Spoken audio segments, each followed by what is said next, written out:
everybody, and welcome back to Whispering Wanderlust ASMR.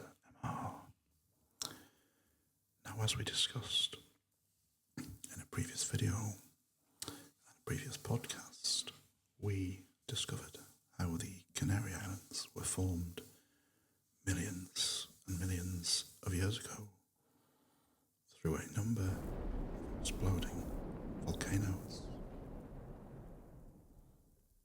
Those volcanoes were features in nature, formed through millions of years.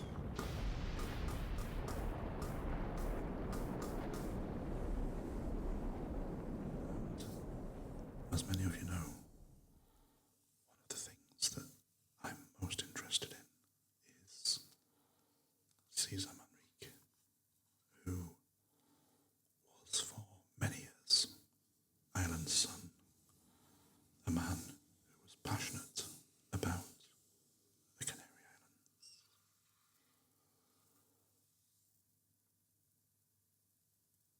Islands. And so I recently got hold of this book whilst I was in the Canary Islands, all about the life and times of Ireland's son himself, César Manrique.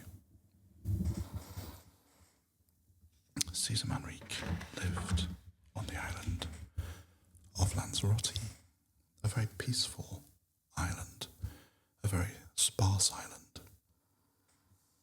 an island that was formed, like the rest of the Canaries, millions and millions of years ago.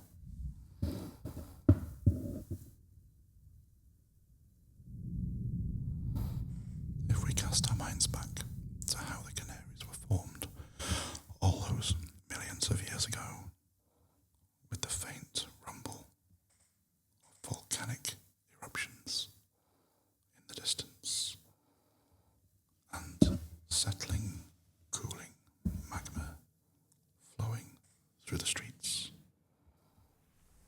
just cast our minds back, thinking, let's just listen to how that might have sounded.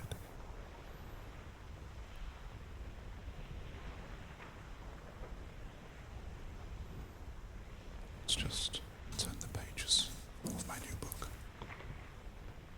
as we look through and understand César Manrique.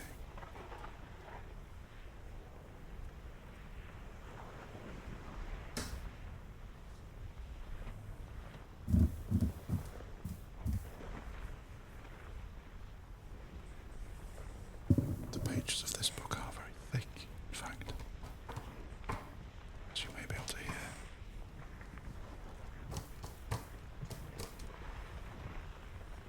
Let's just turn the page a bit more. And so, as César says himself, he was a man committed to the written word, according to his book. It says he resorted to writing in general when circumstance dictated, or if not, moved by the need for self-expression, or prompted by certain public events.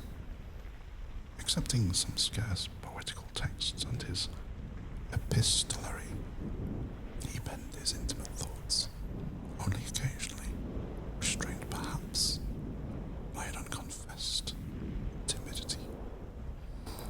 Strange in an artist who otherwise expressed his compromise with freedom so radically. However, during the final years of his life, he noted some fragments down to connection with his innermost convictions, and in particular, certain notes on his creative universe and his special convenience with nature.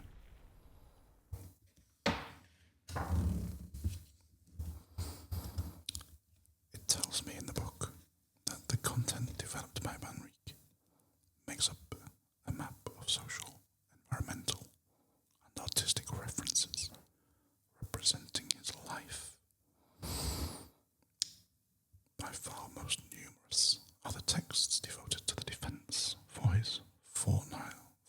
stance in relation to issues of the environment, urban planning, the protection of the fragile Canarian territory.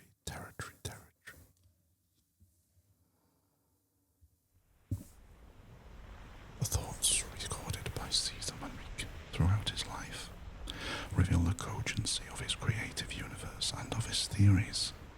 They expand in their formulation like a spiral harping on the convictions he never seemed to express. A belief in beauty as the supreme state of man, the need to blend harmoniously with nature's rhythms, the proposal of total art.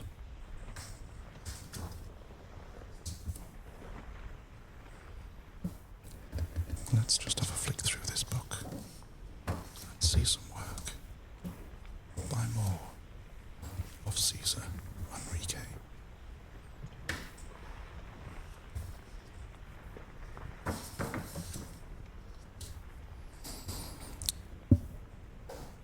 The foreword tells me that the present edition of written fragments by Manrique does not make up a compilation of aphorisms. This brief study hopes to offer the public at large the basic corpus of the ideas, passions, real forces, and dreams which inspired the life and the creative activity of an exceptional artist. In order to compile the selection of fragments, the writings of Manrique, kept at the archives of the César Manrique Foundation, have been examined, with the exception of his diaries and his epistolary. His public opinions in the press are not included, save for 2 interviews which have been considered, because one of them was answered in a very brusque way.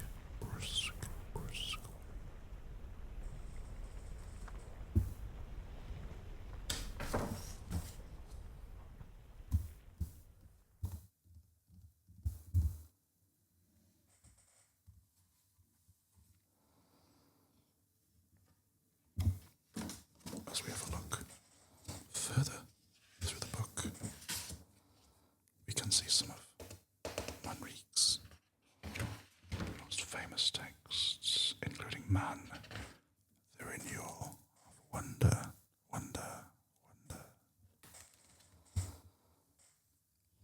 The awareness of the miracle of life and its brevity have made me see clearly that we are impoverished by the tragic sentiment of our existence. The only important reality is the great mystery of life and of man with his inexhaustible imagination and his infinite ways of acting.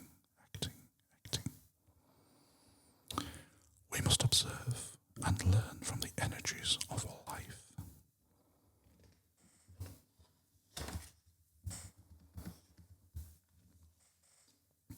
And here we see César Manrique with his brothers and sisters during the 30s.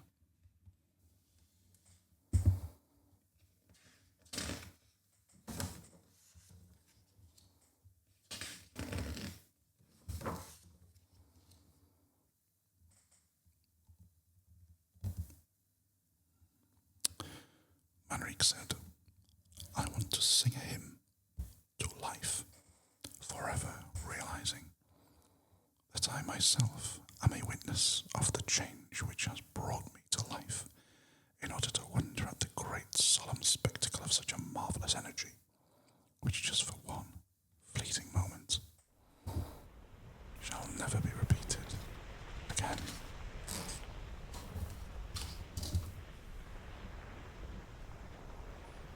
And in this photograph here, we see Manrique, his art studio in his home in Lanzarote, the Canary Islands.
says, I have always pursued my own motivation.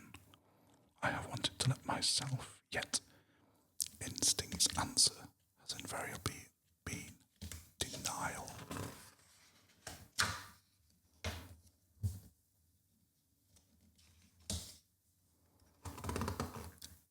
And in this photograph here, we see Cesar with one of his best friends, the poet Raphael Alberti.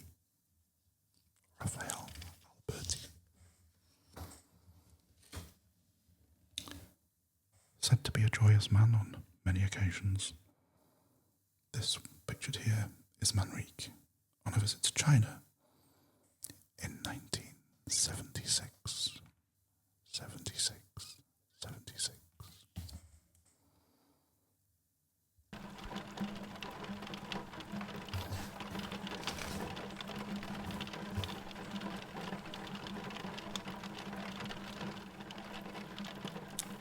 And in this photograph here, we see César Manrique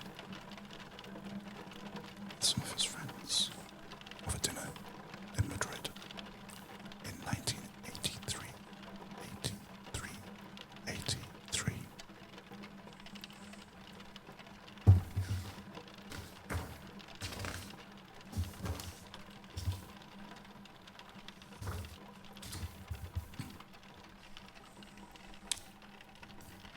Wherever Manrique was, he was often painting. As an architect, he also enjoyed not just design, but also bringing the visions of his mind to life through art. He was also a strong advocate of keeping the Canary Islands special, as in this left photograph here.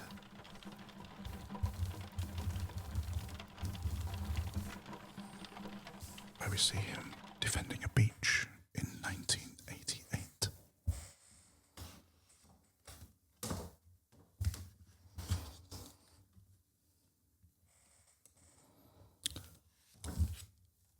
I have been fascinated with César Manrique as both a boy and adult.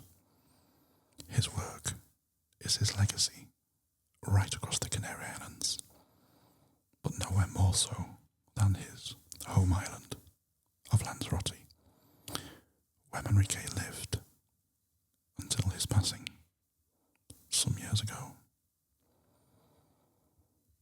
Thank you for joining me on this journey as we discovered a bit more about not just César Manrique, but about the Canary Islands too. I wish you well, friends. I wish you sleep well. And we will talk again